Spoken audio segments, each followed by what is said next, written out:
प्रभात पिला माने आज आम सप्तम श्रेणी भूगोल विषय प्रथम चैप्टर आम परिवेश विषय पढ़ा। ये जो परिवेश वार्डटा आम ये परिवेश वार्ड सहित आम पूर्व जड़ित अर्थात ये परिवेश क्या कहवा जदि आम साधारण भाव कहवा आम चतुर्पार्श्व जहाँ रही सेगुड़िक हूँ आमर ताहार समष्टि हूँ आमर परिवेश। ये जो परिवेश रहा ताने परिवेश कौन कौन रहा ना आम चारिपटे गछलता घर द्वार रास्ता घाट कलकारखाना गाड़ी मोटर ए सब हूँ आम परिवेशर अंतर्भुक्त।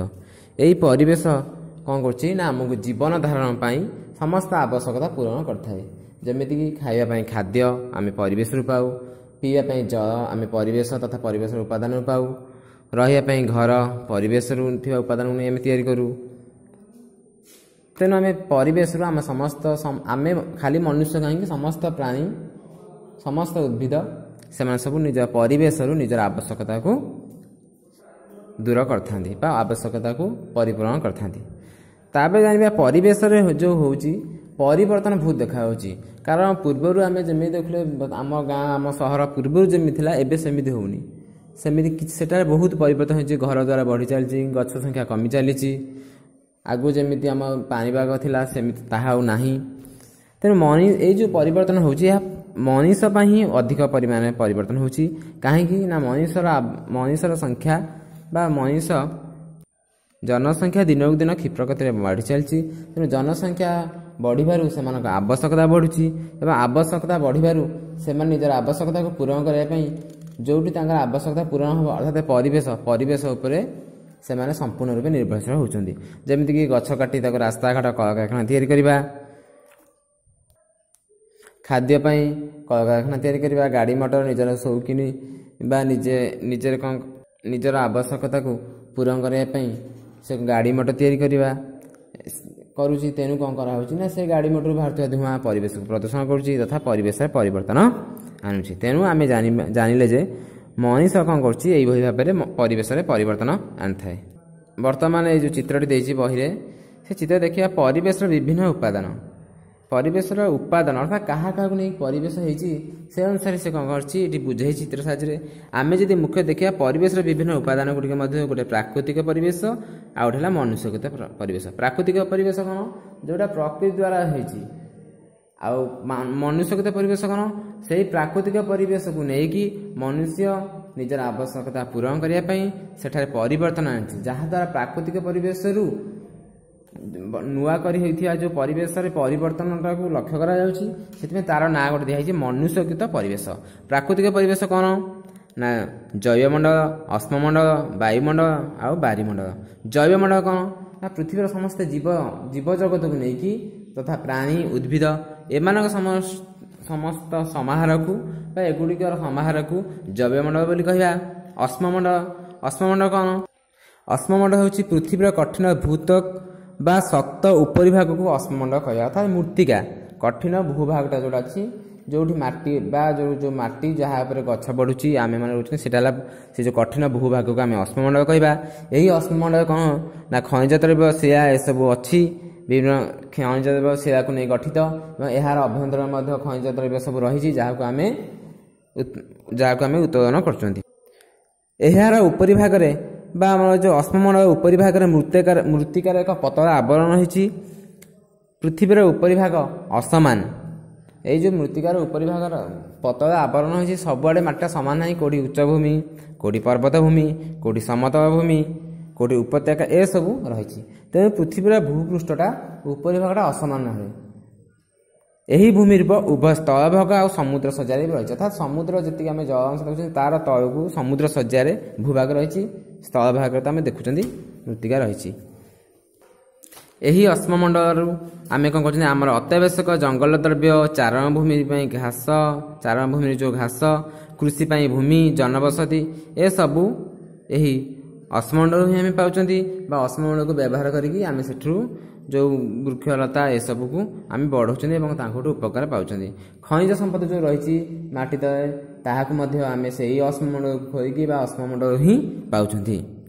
ये गला अश्ममंडल तापर आसला बारीमंडल। बारीमंडल कौन ना पृथ्वीर समस्त जलराशि को बारीमंडल कहुए। यह ଜଳର ବିଭିନ୍ନ ଉତ୍ସ ଓ ବିଭିନ୍ନ ପ୍ରକାର ଜଳରାଶି ତଥା ନଦୀ, ହ୍ରଦ, ସମୁଦ୍ର, ମହାସାଗର ଆଦିକୁ ନେଇ ଗଠିତ। ଯେଉଁଠି ଯେଉଁଠି ଯେଉଁଠି ସବୁ ଜଳ ଅଛି ଅର୍ଥାତ୍ ଆମେ ଜଳ ଯେଉଁ ମାଧ୍ୟମରୁ ଯେଉଁଠାରୁ ପାଇବା ସେଗୁଡ଼ିକ ସବୁ ସମାହାରକୁ ଆମେ ବାରିମଣ୍ଡଳ ବୋଲି କହିବା। ଯେମିତି ନଦୀ, ହ୍ରଦ, ସାଗର, ପୋଖରୀ ଏ ସମସ୍ତ ହେଉଛି ସମସ୍ତଙ୍କ ବା ଏସବୁ ଗୁଡ଼ିକ ସମାହାରକୁ ଆମେ ବାରିମଣ୍ଡଳ ବୋଲି କହିବା। ଏହା ଆମ ପାଇଁ ନିହାତି ଦରକାର, କାରଣ ସମସ୍ତ ପ୍ରାଣୀ ଆଉ ଉଦ୍ଭିଦ କେହି ବି ବିନା ଜଳରେ ସେମାନେ ବଞ୍ଚିପାରିବେ ନାହିଁ। ଆଉ ଗୋଟେ ରହିଗଲା ମଣ୍ଡଳ ବାୟୁମଣ୍ଡଳ। ବାୟୁମଣ୍ଡଳ କ'ଣ? ପୃଥିବୀକୁ ଚତୁର୍ଦିଗରେ ଯେଉଁ ଘେରି ରହିଛି ପତଳା ଗ୍ୟାସୀୟ ଆବରଣ ତାକୁ କୁହାହେଉଛି ବାୟୁମଣ୍ଡଳ। ଏଇ ଆବରଣ ବା ଘେରି କାହିଁକି ରହିଛି ପୃଥିବୀ ଛାଡ଼ି କାହିଁ ଯାଉନି? ପୃଥିବୀର ମାଧ୍ୟାକର୍ଷଣ ବଳ ଯୋଗୁଁ ପୃଥିବୀକୁ ଲାଗି ରହିଛି। ଅର୍ଥାତ୍ ପୃଥିବୀ ପୃଷ୍ଠରେ ମାଧ୍ୟାକର୍ଷଣ ବଳ ଅଛି, କାରଣ ପୃଥିବୀ ପୃଷ୍ଠ ଉପରେ ଗୋଟେ ଗଛଟେ ହେଲେ ଗଛର ଯେଉଁ ଫଳରେ କରୁଛି ସେ ମାଟି ପୃଥିବୀ ପୃଷ୍ଠ ଆଡ଼କୁ ବା ମାଟି ଉପରେ ଆସି ପଡ଼ୁଛି, ସେ ଆକାଶକୁ ଉଡ଼ି ଯାଉନି। ଠିକ୍ ସେମିତି ପୃଥିବୀ ପୃଷ୍ଠ ଚାରିପଟେ ଯେଉଁ ବାୟୁ ରହିଛି ତାହା ପୃଥିବୀର ମାଧ୍ୟାକର୍ଷଣ ବଳ ଯୋଗୁଁ ସେ ପୃଥିବୀ ଆଡ଼କୁ ରହୁଛି, ସେଇ ଯେଉଁ ଗ୍ୟାସୀୟ ଆବରଣଟା ରହୁଛି ଏବଂ ତାହାକୁ ଆମେ କହିବା ସେ ବାୟୁମଣ୍ଡଳ ବୋଲି କହିବା। ଏହା ସୂର୍ଯ୍ୟଙ୍କ ଠାରୁ ଆସୁଥିବା କ୍ଷତିକାରକ ରଶ୍ମି ଯେଉଁଟା ଆମ ଅଲ୍ଟ୍ରାଭାୟୋଲେଟ୍ ରଶ୍ମି ଯେଉଁଟା କହୁଛନ୍ତି ସେଇଟା, ସେ ଯେଉଁ କ୍ଷତିକାରକ ରଶ୍ମିରୁ ଆମକୁ ସେ ବାୟୁମଣ୍ଡଳ ଆମକୁ ସେଭ୍ କରୁଛି, ରକ୍ଷା କରୁଛି। ବିଭିନ୍ନ ଗ୍ୟାସ୍, ଧୂଳିକଣା, ଜଳବାଷ୍ପକୁ ନେଇକି ଏହି ବାୟୁମଣ୍ଡଳ ଗଠିତ। ବାୟୁମଣ୍ଡଳ ଆମେ ଜାଣିଛନ୍ତି ବାୟୁରେ ବିଭିନ୍ନ ପ୍ରକାର ଗ୍ୟାସ୍ ଅମ୍ଳଜାନ, ଅଙ୍ଗାରକାମ୍ଳ, ହିଲିୟମ୍, ଆର୍ଗନ୍ ବିଭିନ୍ନ ପ୍ରକାର ଗ୍ୟାସ୍ ଅଛି। ତାର ମୁଖ୍ୟ ଉପାଦାନ ଅମ୍ଳଜାନ, ଯବକ୍ଷାରଜାନ, ଅଙ୍ଗାରକାମ୍ଳ। ଇଏ ଗଲା ବାୟୁମଣ୍ଡଳ। ବାୟୁମଣ୍ଡଳର ପରିବର୍ତ୍ତନ ଯୋଗୁଁ ପାଣିପାଗ ଆଉ ଜଳବାୟୁରେ ମଧ୍ୟ ପରିବର୍ତ୍ତନ ଘଟୁଛି। ତେଣୁ ଆମେ ଏଇଠି ଏଇ ଯେଉଁ ପ୍ରାକୃତିକ ପରିବେଶ ଯେଉଁ ପ୍ରାକୃତିକ ଉପାଦାନ ଗୁଡ଼ିକ ଯେଉଁ ପଢ଼ିଲେ ଜୈବମଣ୍ଡଳ ମାନେ ସମସ୍ତ ଜୀବମାନଙ୍କୁ ନେଇ ଗଠିତ, ପ୍ରାଣୀ ଉଦ୍ଭିଦମାନଙ୍କୁ, ଅଶ୍ମମଣ୍ଡଳ ମୃତ୍ତିକା ବା କଠିନ ଭୂତକ, ପୃଥିବୀର କଠିନ ଭୂତକ ବା ଶକ୍ତ ଉପରିଭାଗକୁ କୁହାହେଉଛି ଅଶ୍ମମଣ୍ଡଳ। ବାୟୁମଣ୍ଡଳ ପୃଥିବୀ ଘେରି ରହିଥିବା ପୃଥିବୀର ଚତୁଃପାର୍ଶ୍ୱରେ ଘେରି ରହିଥିବା ଗ୍ୟାସୀୟ ଆବରଣକୁ ଆମେ କହୁଛନ୍ତି କ'ଣ?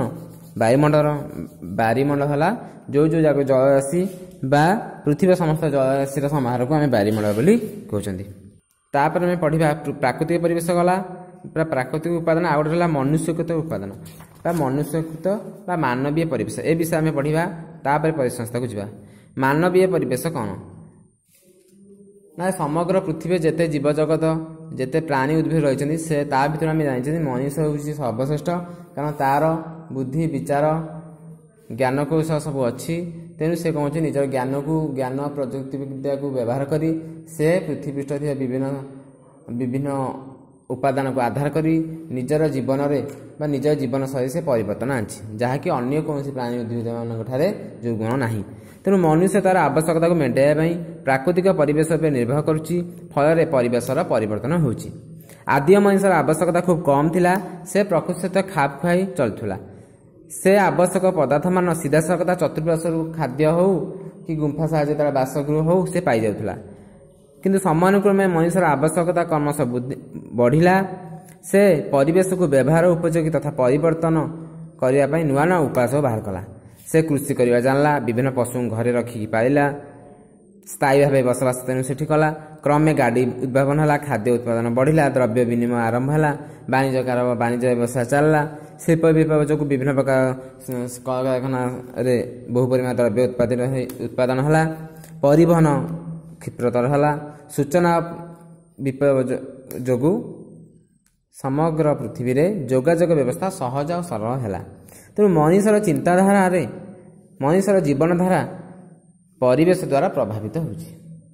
କାହିଁକି ପରିବେଶ ଦ୍ୱାରା ପ୍ରଭାବିତ ହେଉଛି ଜାଣିବା। ପ୍ରଥମେ ଆମେ ଜାଣିଲେ ନା ମଣିଷ ତାର ନିଜର ଆବଶ୍ୟକତା ପୂରଣ କରିବା ପାଇଁ ପରିବେଶର ଉପାଦାନରେ ପରିବର୍ତ୍ତନ ଆଣିକି ସେ ନିଜେ ତାର ଆବଶ୍ୟକତା ପୂରଣ କରୁଛି। ତାପରେ ଯେଉଁ ପରିବେଶ ଯେଉଁ ମଣିଷ ଯେଉଁ ଏସବୁ କାମ କରୁଛି ତା ଦ୍ୱାରା ଯେଉଁ ପରିବେଶ ପ୍ରଭାବିତ ହେଉଛି କେମିତି? ମଣିଷ ଯେଉଁ ଜୀବନଧାରା ପରିବେଶ ଦ୍ୱାରା ପ୍ରଭାବିତ ହେଉଛି, ଗୋଟେ ଉଦାହରଣ ଦେଇଛି ବହିରେ, ଖରାଦିନେ ତୁମକୁ ତରଭୁଜ ଏବଂ ଶୀତଦିନେ ତୁମକୁ ଗରମ ମୁଢ଼ି ବାଦାମ ଭଜା ଖାଇବା ପାଇଁ ଭଲ ଲାଗୁଛି। କାହିଁକି ନା ପରିବେଶ ଖରାଦିନ ବେଳେ ଯେଉଁ ପରିବେଶ ଥିଲା ସେ ପରିବେଶରେ କ'ଣ ହେଉଛି ନା ମନୁଷ୍ୟକୁ ସେତେ ବି ଯେଉଁ ଖାଦ୍ୟ ଭଲ ଲାଗୁଛି ଖାଇବା ପାଇଁ ଶୀତଦିନେ କିନ୍ତୁ ଅଲଗା ପ୍ରକାର ଖାଦ୍ୟ ଲାଗୁଛି। ତା ଆମେ ଜାଣିଲେ ଯେ ପରିବେଶ ପରିବର୍ତ୍ତନ ହେଲେ ମଧ୍ୟ ମଣିଷର ଜୀବନଧାରା ବି ପରିବର୍ତ୍ତନ ହେବ।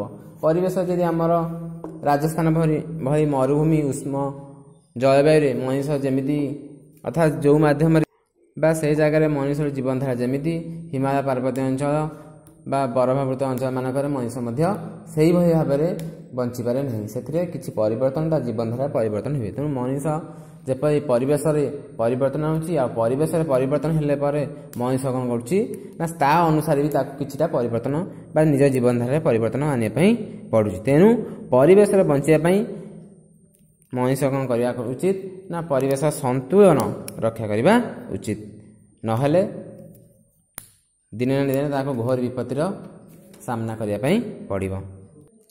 या परे पड़िया परिसंस्था परिसंस्था कौन पहिले देछि पॉइंट पर भल लगे देखिबा कोनोसी परिवेश रे रहिथिबा समस्त जीवंक मध्यरे निर्भरशीलता तथा सेमानक परिवेश अंतर्गत भौतिक और रासायनिक उपादान मध्यरे अंतर संबंधरू परिसंस्था गढ़ी उठे ए समस्ते शक्ति और द्रव्यर आदान प्रदान द्वारा संपर्कित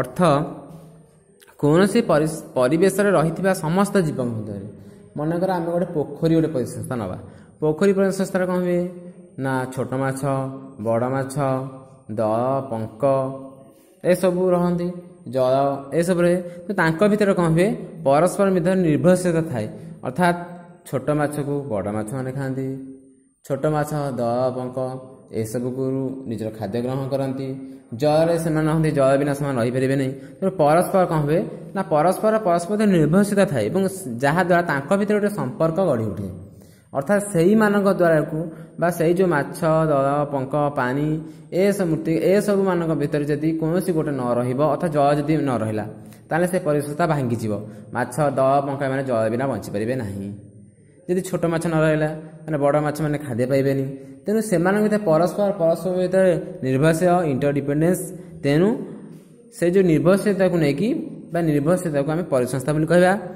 से कहला कौन सी परिवेश रही समस्त जीवों मध्य निर्भरशीलता तथा से परिवेश अंतर्गत भौतिक और रासायनिक उपादान मध्य अंतर संबंधरू परिसंस्था गढ़ी उठे जमी आम गोटे उदाहरण बही अनुसार नवा